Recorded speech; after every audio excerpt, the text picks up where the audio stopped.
संतों, ऋषियों, सदग्रंथों ने ऐसा कहा है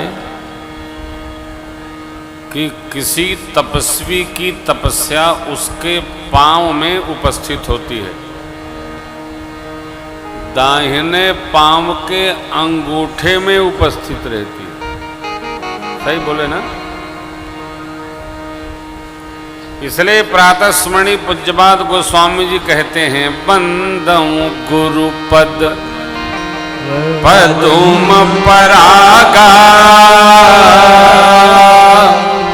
सोरुचि सुवास सरस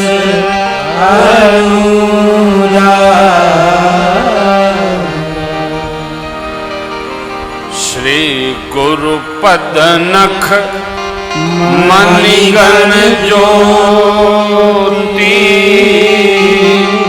सुमिरत दिव्य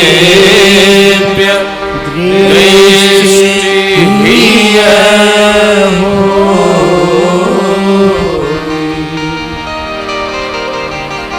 मनुष्य की तपस्या भी, पुण्य भी उसके पांव में आ जाते हैं। इसलिए सभी लोग श्रेष्ठ को प्रणाम करते हैं, चरण स्पर्श। अरे चरण में क्या रखा है? यही तो तप है। तपश्चर्या चरण में है, इसलिए हम चरणों को प्रणाम करते हैं।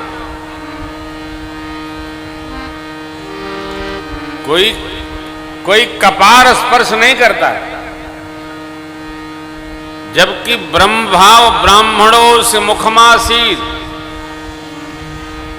ब्राह्मणों से मुखमासीत। यहां है ज्ञान। कौन? ज्ञान यहां है, तप चरण में है। अब देखिए भगवान की भक्ति का कितना सुंदर स्वरूप वर्णन किया गोस्वामी जी ने। श्रवणम कीर्तनम विष्णु स्मरणम पाद सेवनम, श्रवणम कीर्तनम विष्णु स्मरणम पाद सेवनम, पांव की सेवा तीसरी भक्ति। ये बात अपने को भी समझनी चाहिए कि हम किस प्रकार के भगत हैं। पहला, दूसरा, तीसरा, चौथा, पांचवा, छठवां, सातवां, आठवां, नौवां, आगे झूठे दौड़ रहे हैं बेमतलब। का अर्थ है? अपने बारे में बड़ा ही स्पष्ट रहना चाहिए। हम लोग कथावाचक हैं। अपनी भक्ति कौन है? ये देखिए, चौथी भगति मम गुण गण करहि कपट तजीका। चौथे प्रकार के भगत हैं। आप सब लोग पहले प्रकार के भगत हैं, श्रवणम। जब हम लोग भगवान नाम गाते हैं तो जेकरे मुंह से कीर्तन निकले वो पहला भी है और दूसरा भी है, कीर्तनम विष्णु।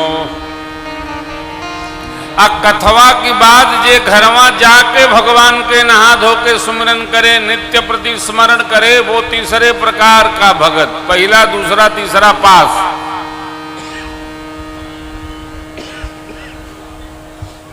देखिए, अपने बारे में बड़ा ही स्पष्ट रहना चाहिए कि हम क्या हैं।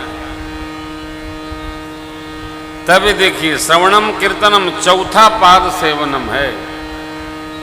केवट जी क्या चाहते हैं? भगवान पांव धुलवा लें और पार हो जाए। नहीं, पांव धुलवा लें तो भगवान गंगा जी में ऐसे ऐसे पांव हिला देंगे, धो जाएगा। अपने को क्या मिलेगा? भगवान के पांव धुलवाना केवट जी का हेतु नहीं है। भगवान के पांव में जो रज लगी है, उस रज को पान करना केवट जी का हेतु है। भगवत चरणामृत हम लोग पान करते हैं ना। अकाल मृत्यु हरणम सर्वव्याधि विनाशनम श्री राम पादोदकम पत्वा रामम भक्तिम प्रकल्पते। विष्णो पादोदकं पित्वा आदि आदि जय जय। अपने बोलते ही नहीं,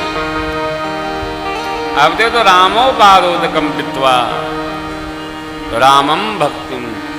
केवट जी ब्रह्मवेत्ता है साहब, का चाह रहे हैं?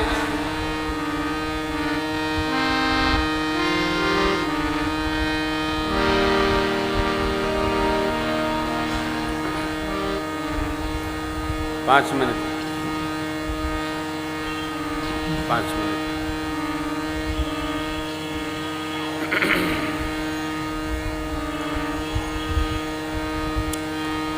भक्ति करने में लोभ रखना चाहिए। बोलिए क्या रखना चाहिए? लोभ। भक्ति करे में लोभ रखना चाहिए कि हमको करना ही है। संसार के सब काम करने में लोभ है और भजन करने में लोभ नहीं है, ये दोष है। फुर्सत तो मिलबे न करी, फुर्सत निकारे के परी तब मिली, जबरन फुर्सत निकारे के परी तब मिली। नहीं तो इतना काम है, आप लोग इतने लोग घर के सब काम छोड़ छाड़ करके यहाँ कृपा किए हैं, ये आपकी भक्ति का ही परिणाम है कि सब काम छोड़ के यहाँ कथा श्रवण करने आ पाए हैं। ये बाबा की कृपा हमारे पर है, आप सब भी है, आप सब पर भी बाबा की कृपा है कि वो भगवान की भक्ति आपसे करवा रहे हैं। सरल नहीं है, कलयुग में तो और कठिन है, बहुत कठिन है। केवट जी भगवान के चरण की रज का पान अपने नहीं सब परिवार करना चाहते हैं, पूरे नगर के लोगों को। और इसके लिए देखिए कितने बहाने भगत ने बनाया। प्रभु अरे पत भरे शहरी सकल सूप मारे मारे, पत भरे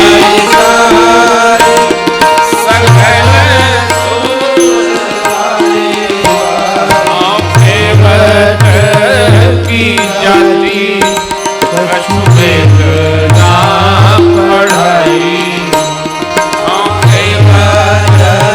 की जाति कछु वेद ना पढ़ाई। परिवार मेरो यही राजा तू हो,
साची कहो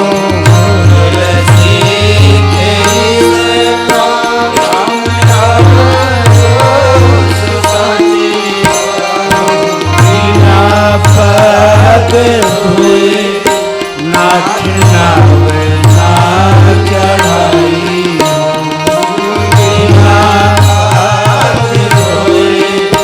नाच नावना चढ़ाई,